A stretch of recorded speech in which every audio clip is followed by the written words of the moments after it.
এবারের নির্বাচনে আপনারা গণভোটে হা ভোট দিবেন না না ভোট দিবেন এটা নিয়ে অনেকেই দ্বন্দ্বে পড়ছেন। তবে তাদের জন্য ছোট্ট একটা ইতিহাস তুলে ধরলাম। দেখেন, বাংলাদেশে গত ২ যুগ ধরে কোনো নির্বাচন হয় নাই। ডামি নির্বাচন হয়েছে, দিনের ভোট রাতে হয়েছে। একজন মানুষ বাকি ৫০ জনের ভোট সিল মেরে দিয়েছে। মানুষ ভোট কেন্দ্রে না গেলেও তাদের ভোটটা টিকে ভোট কেন্দ্রে পৌঁছে গেছে। এমনকি ১ যুগ আগে যে ব্যক্তিটি মারা গেছে তার কবর খনন করলে হয়তো তার কঙ্কালও মিলবে না, হাড্ডি গুড্ডি মিলবে না, তবু তার ভোটটা ভোট কেন্দ্রে পৌঁছে গেছে। তখন এটা বলতে আমি ভয় পাচ্ছি না, এটা বলতে আমি লজ্জিত হচ্ছি।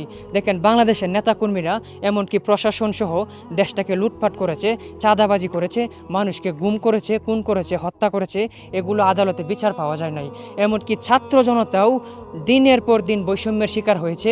তারা অনার্স মাস্টার্স কমপ্লিট করেও ভালো সরকারের চাকরি পায় নাই। তারা ঢাকা শহর রিক্সা চালিয়ে ভাত খায়।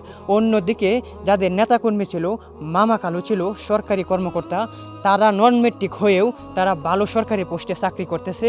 এমনকি তারা বৈষম্যের শিকার হয়েছে।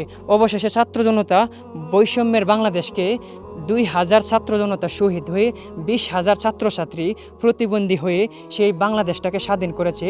আর এই বাংলাদেশটাকে নতুনভাবে সাজানোর জন্য আপনারা গণভোটে হা ভোট না দিলে ২,০০০ ছাত্রছাত্রী যে শহীদ হয়েছে তাদের আত্মার জবাবটা কি দিবেন?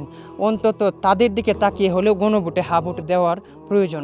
আর যদি আপনারা গণভোটে হা ভোট না দেন, না ভোট দেন, আমার মনে হয় বিবেকে জং ধরলে গণভোটে না ভোট দেওয়া সম্ভব, অন্যথায় সম্ভব না। এটাই বাস্তবতা।